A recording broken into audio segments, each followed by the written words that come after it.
What's going on, everybody? Welcome to another Yogi Misfit Sessions. I am Danny Pomploon, and I'm your host.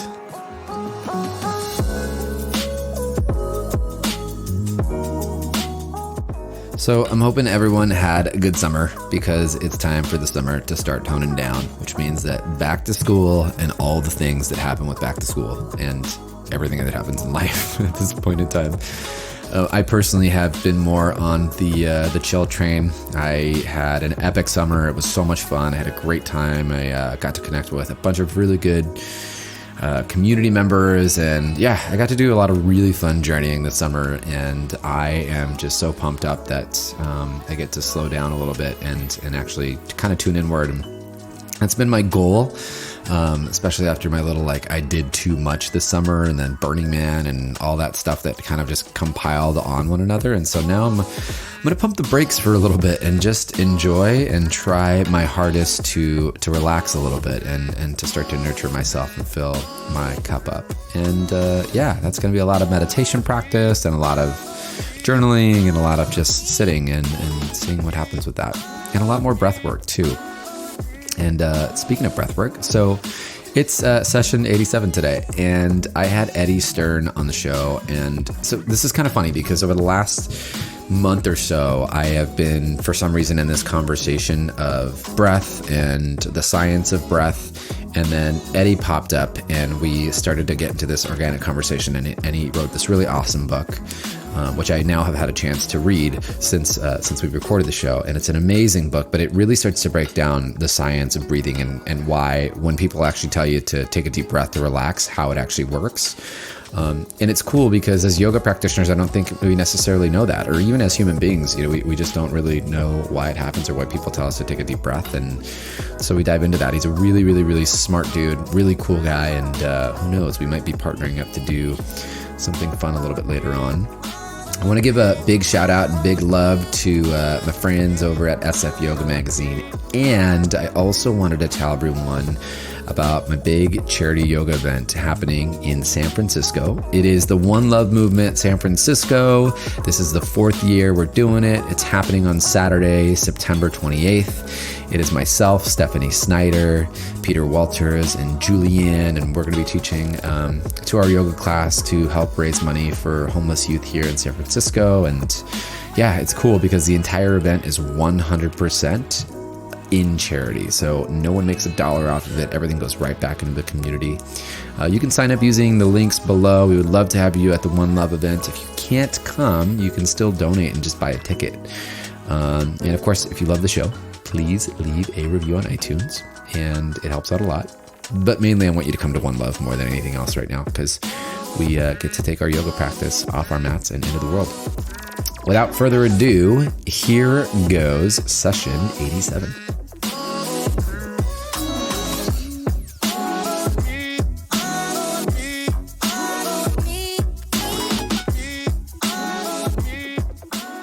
What's going on, Eddie? How are you? I'm good, man. How are you? I'm doing well. We finally got you on the show. I'm glad to be here, and thank you for your patience. No worries. No worries. So you're hanging out in New York right now? I'm in New York. That's my native land. How is the yoga in New York doing these days? Going quite well as far as I can see. There are tons of yoga schools everywhere, and people gallivanting around the streets with yoga mats dropped over their shoulders and carried under their arms. So it seems like yoga is pretty alive and well. It sounds like this yoga thing is really taking off. It's not going to last. It's not going to last. Years and then we're done for. Yeah, totally. I agree. I mean, it's just a fad in my opinion. Oh yeah. Yeah. So Eddie, let's move backwards a little bit. Let's talk a little bit more about your yoga journey. I mean, I know you're a big Ashtanga practitioner, and you've got a lot going on there in New York. But let's let the listeners hear a little bit more about you and your journey and where you're at now. Sure. Where do you want me to start? I guess we'll start how your love for Ashtanga. How did that all come about? Okay. I had been doing basically Shivananda yoga for a few years. And, in New York, there were not a lot of yoga schools back in the 1980s. There were a few of them. And we had Dharma Mitra, Shivananda, Integral Yoga, Jivamukti, and Kundalini. Hmm. maybe one or two other small little places. And I was basically going to all of them. And but Shivananda was mainly the place where I was going. And that led me to take a teacher training in South India of the Shivananda yoga system. Hmm. After I took that training in 1988, 89, I was traveling through India and I went through Mysore and thought it was a really nice town and enjoyed the temples there. And the next year when I was back in India traveling around again, I went back through Mysore because I was on my way to stay in an ashram in a place called the B.R. Hills. And Okay. I got sidetracked in Mysore because there was a Swami named Swami Dayananda, who was giving a week of Vedanta lectures, and I decided to attend them. And on the very last day of the lectures, there was I was there early, and there was a communist bookstore across the street from the palace where the lectures were being held. And I went into the bookstore and was walking around, and the old man in the bookstore said to me, "What are you doing in India?" And I said, "I came here to try to learn some yoga." And he said, "Have you heard of Pattabhi Jois?" And I said, "No, I haven't." And he said, "He's a great yoga master in India. You should go meet him." So next day I went over to his house. The guy told me where he lived and knocked on his door, and he answered. And I said, "Can I do a yoga class with you?" And he said, "No, I'm all done for the day, and you have to come for a month." And I said, "Well, I'm leaving tomorrow, so maybe I can come another time." And he gave me his card. And the next year, I went back to New York and told Sharon and David from Jivamukti about him, and they had heard of him actually. And so I wrote him a letter and asked if we could come back and study with him the next year, and he said yes. So we went back and we stayed for a month. And at that point, I was not super convinced that it was the yoga for me, but I thought that he was teaching a very direct method of yoga. And so the next year I went back again thinking maybe I'll try it for 1 month and see how it is, but I wasn't super convinced. And then I ended up staying for 4 months or so. And at that point, I really got into it. And that's when I decided it was the type of yoga that I wanted to try to dedicate myself to. That was in 1992. And so I've basically been focusing on this kind of yoga and yoga therapy type things, and also a lot of practicing and ritual and things like that since that time.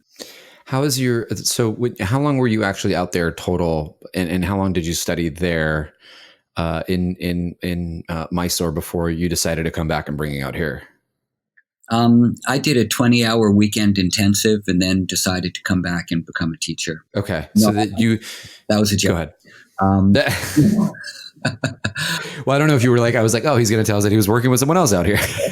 No, I am. You saw a video once and then you decided to start teaching. Exactly. It was before the internet, and I saw something online. All of this is like pre-internet days. This is before Al Gore invented the internet. So I went to Mysore basically every year, like literally every year from 1991 until Pattabhi Jois passed away in 2009. And the longest time I ever spent there was 15 months, basically straight. And that was really hard. And my average trip would be 3 to 4 months. So pretty much like once a year for 3 to 4 months. And then after my daughter was born in the year 2000, our trips became shorter. We would basically spend like 1 or 2 months a year there until she went to school. And then when she started going to school, then we were only spending sometimes 2 weeks and sometimes 1 month. And right. Towards the end of Pattabhi Jois's life, I started going to Mysore a little bit more regularly. I would go like 2 or 3 times a year for the last 2 years that he was alive. When was the last time you were out there? You said you were in 20 what? Oh, the last time I was in Mysore? Yeah. Well, that was 2 years ago for Got it. a course that Sharat was teaching. But I go to India every year. So we've done some trips with Sharat up to North India. And so I'm sorry we have a siren in the background there. The joys of living in a city. Exactly. But I basically go to India every year. And but my trips to Mysore have become a little bit less frequent since Pattabhi Jois passed away. Got it. Okay. And so now you in New York, you've now brought Ashtanga in, and you have your own school where you're leading trainings as well, correct? I had a school for 25 years. I just closed it down in March. And we had been in Manhattan for 20 years. And then we moved out to Brooklyn when we lost the building we were in. And in Brooklyn, we were kind of in a location that was not good for us, and it was hard for people to get to us. So after Sure. years, we decided it wasn't working and closed down the school in March and moved back to Manhattan. So Oh, wow. we're without Okay. school, and I'm just kind of taking it slowly now, thinking about what I'm going to do next. Baby steps. Totally. How did the book come about? Let's talk a little bit more about the book. So one simple thing, and I'd love to talk to you. I really want to dive into the book first, but like how it came about, and also the science behind it as well. I'd love to hear more about how the book came about, more details about the book. All right, cool. I began getting interested in science around, let's see, probably about 20 years ago or so. And I was not a very good student academically. And when I got into yoga, mainly meditation, philosophy, chanting, and then later I started doing asanas. And I was very much like that was my track. And then Pattabhi Jois used to talk a lot about how yoga was strengthening for the nervous system. And I wondered what the nervous system was and how it worked. So I started buying books on the nervous system or on anatomy and physiology, and really didn't make a lot of headway with that self-study. And then one day, about 8 or 9 years ago, a researcher from Long Island University walked into my yoga school and said, I'm doing a study on hypertensive conditions in African Americans, and I wondered if you could design a protocol for me for the study. He had been recommended to me by a student who knew him. And I said, sure, I'd be happy to try to do that. So we began working together, and the study started. And about 2 years later, the whole thing was completed. The results were quite positive. And then we continued to do work together. And we've been working together ever since. We did a couple more studies together, and now we put out a conference called the Science and Yoga and Science Conference, where very cool. researchers present their research to kind of a lay public about what yoga and meditation specifically are doing to different aspects of our physiology. So along the ways when that interest was developing and I was doing research with him, I started wondering why it was that yoga practices seem to have the same effect on everyone, no matter what kind of yoga they seem to be doing. They reported the same things. I feel stronger, more flexible. I'm happier. I get angry less. I'm a little bit healthier. My digestion has improved. My diet has improved. I sleep better. I'm a little more focused, et cetera, et cetera. I'm more in touch with meaning in my life, all these things. And it didn't seem to matter what kind of yoga people were doing. They were saying similar things. So I thought, well, yoga must be affecting some corrective mechanism within us that makes these things happen just because I don't even know what. Like I was wondering, in fact, what is it that's doing that? And why it was that people who were looking for different things could come into the same class and have that thing they were looking for be addressed, whether it's back pain or sleep problems or being on a spiritual quest or whatever. So that basically led to my investigations into the book. Like, what are the mechanisms, the underlying mechanisms that make yoga effective?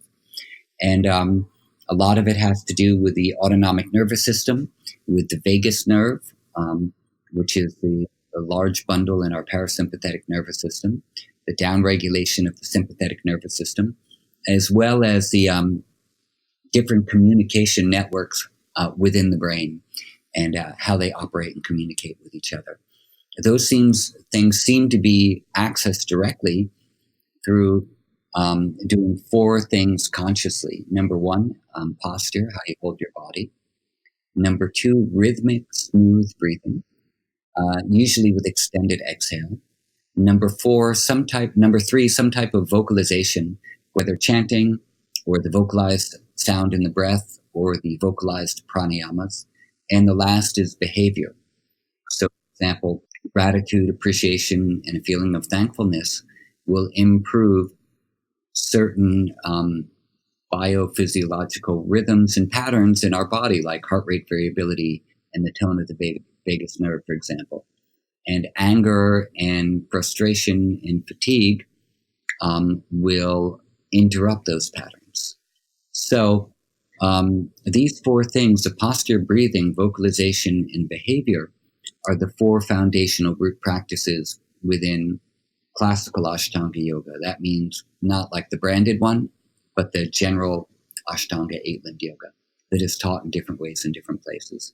And those four practices directly are impacting our biophysiological rhythms and patterns and supporting them and making them more communication friendly. Meaning information flows are traveling from the body up to the brain, affecting the the way the nervous system is transmitting messages and affecting the way that hormones are being released, and therefore affecting our states of consciousness. Now, our homeostatic processes, homeostasis, the mechanism that keeps our body in balance and is returning us to balance all through the day, it basically will know what needs to be addressed. It will know what's off balance. And if it has some support, it'll bring that thing back into balance. So, for example, homeostasis or the homeostatic functions will know that you need to get more sleep. And if you give your body that support by going to bed at the right time and setting all the conditions you need to for good sleep and getting your 7 or 8 hours of sleep a night, homeostasis will begin to fine-tune you to start feeling better. And it will know, like, it's going to encourage you to go to sleep by making you tired and not functioning quite as well. But then we have to respond to that as well and say, okay, I'm going to be proactive about this. And then things come back into balance. So the signals that are being sent by our body to our conscious awareness, we often do not listen to them. We ignore those messages like all the time. If we're hungry and we need to eat, but we want to do some more work. Mm-hmm. We're tired and we need to sleep, but we want to watch one more show on Netflix. Or we're feeling an emotion, but we don't want to express it. Or we're upset about something, but we don't want a confrontation. Right. We ignore messages all the time because then we don't have to deal. Okay, I can just keep going status quo like I want to.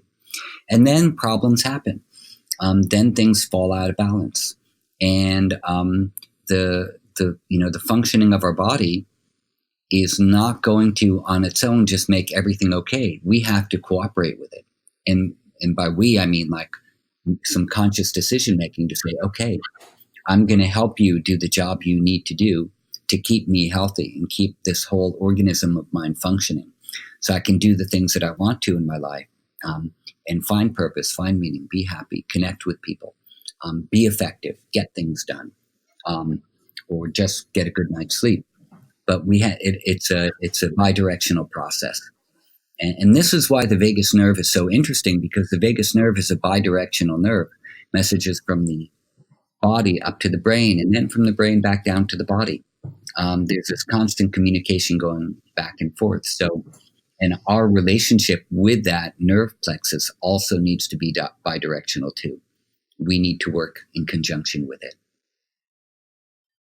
I was reading recently, actually. So this came up in at a festival. Actually, I had another teacher friend who actually went into the science of the breath work of it and what actually happens to the diaphragm as you take deeper breaths in and out. And I myself didn't fully understand the entire science of it, but it actually goes into massage. Like when you look under an MRI, you can actually see the diaphragm not only breathing from left to right, but it also lifts up and down, and it ends up massaging or stimulating the vagus nerve, if I'm not mistaken. And that's what actually helps the body to promote rest. So, when people say relax, take a deep breath, it's because you're literally stimulating the system in your body that makes your body go into relaxed state. Yeah, definitely. And the action of the vagus nerve attaches to the diaphragm, and it also has a lot of nerves that are going down into the intestines and the abdominal region.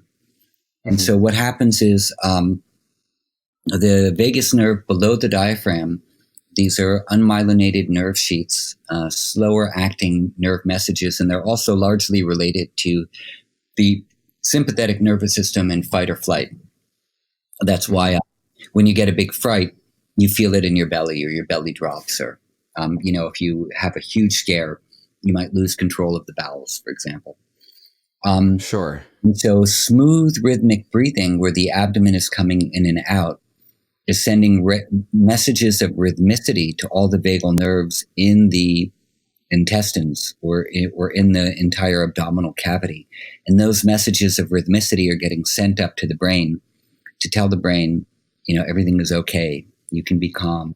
You can be safe in this place. And then you also have the movement of the diaphragm, and the nerves that are attached to the diaphragm from the vagus are myelinated, so they're sending faster messages up to the brain. They are also sending the same messages of rhythmicity.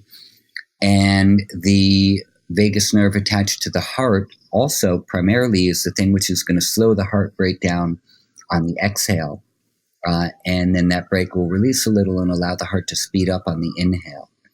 And so the smooth rhythmic breaths are also going to give very good heart rate variability. And the combination of all those things is going to relate to or give you a very calm, relaxed, toned state of your nervous system. The diaphragm is a fascinating muscle because it does move up and down. It does move side to side. And but you have your liver attached to the diaphragm on the right-hand side. So with every inhale and exhale, your liver is actually getting massaged. And the pericardium is resting directly on the diaphragm too. So as you inhale and exhale, your diaphragm is breathing your heart at the same time. So there's all this interesting organ innervation which is happening through the act of slow rhythmic breathing. That's why it's one of the best things you can do, and it's one of the things that directly impacts the nervous system because there are so many inputs being affected simultaneously. So we can find, actually there's two parts I want to do to this. I was hoping that one, you could guide us to a 30-second quick breath exercise. And then two, I guess we could find all this in the book. Yeah. All the information about the breath work and how it works and why it's actually working in the body. Yeah. Yeah. You can find all that in the book, One Simple Thing. Awesome. I love that. I love that. And then I was going to ask if I can put you on the spot. Can you guide us through a 30-second breathing exercise so that we can actually feel this? Sure. So you can sit comfortably, or you can lie down on your back. And if you like, you can let your hands or one hand rest gently on your belly. And as you inhale, take a slow breath and feel like you're directing your breath high in your nasal cavity where the sense of smell is. And when you exhale, keep your awareness high in the nasal cavity as well. So you're not thinking about your lungs really at all here. Just letting the breath rise highs into the nasal cavity, like you're smelling the scent of a rose or smelling some freshly baked bread or gluten-free bread if you're gluten-free, but like a nice scent that you might want to grasp hold of. And where would you smell that? In the nose. Direct the breath to that area.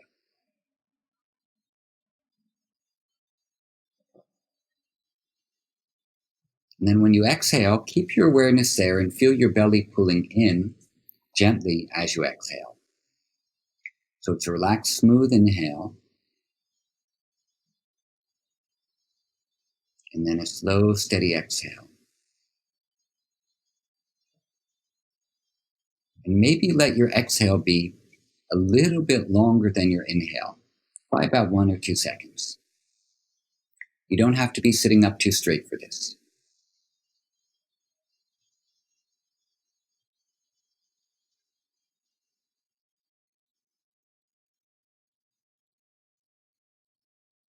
And if it's helpful for you, you can count the length of your inhale, counting up to 5 or counting up to 6, and then count the length of your exhale. Exhaling if you were inhaling for 5, then exhale for 6 or 7. If you inhale for 6, then go for 7 or 8. And then just do that one more time.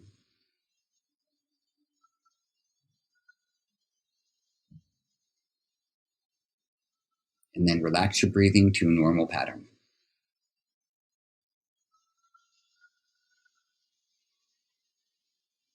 Okay. There you go. And now we all have a little bit of Zen. A little bit of, I love that. how's that? Okay.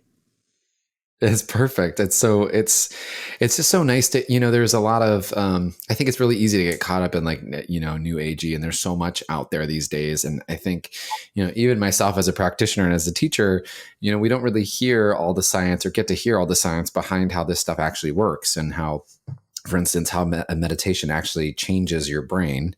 And the same with breath. Like, we know that we're told to breathe, and we know that we're told to take deep breaths in, but it's sometimes when you're frustrated or when you're going through it and someone tells you to take a deep breath, you're like, that doesn't work. Exactly. And so to hear and really understand why it works and how it works, I think is pretty sweet, because it empowers, not only teachers, but also us practitioners, and even those that don't necessarily practice yoga every day. You now have this tool and this technique to get you into a more, restful state, and a place where you can actually, make some conscious decisions versus, flying off the cuff. Exactly. And it works pretty quickly. Yeah, that's amazing. I mean, I was doing it with us, and I was like, wow, even myself, and I do this all the time, but it was nice to just be able to experience that with you. Thank you for sharing that, Eddie. You're welcome. And when you inhale high into your nasal cavity near the olfactory nerves, the olfactory bulb sits very close to the hypothalamus, where we process memory. So the breathing high up into the nasal cavity is said to like stimulate memory and states of consciousness. Interesting. I love that. Well, I can't wait to dive into your book. I haven't had a chance to get into it, mainly because, summertime is a little bit nuts and crazy, but it's next on my list, and I can't wait to share the links to the book with the listeners as well. And I just can't thank you enough for taking the time out of your day. I know you've got a lot going on, and you're super busy, and I'm sure New York keeps you super busy. That city never stops. No, I'm living a pretty chill life right now in New York. That's nice. It's a little bit of calm in the chaos. No, it is. I teach for 1 week each month in Manhattan now instead of every day, and then I travel for about 1 week or 10 days out of the month. And then the rest of the month, I'm here, working on stuff and catching up and doing things like this. So it's, after pushing hard for a really long time, this is a nice little bit of a downshift. And it gives me time to, meet people like you and do things like this. And I didn't really have time for this kind of stuff before, when I was teaching so much every day. So I like it. That's great. And I think, your all your knowledge is super important, and it's so valuable. And I'm glad that you now have the time and the space to share it with us. And I just can't thank you enough for coming on the show today and sharing it all. We finally got to connect. It's been, for the listeners out there, I've been trying to connect with Eddie for quite a little bit. I've heard amazing things about him.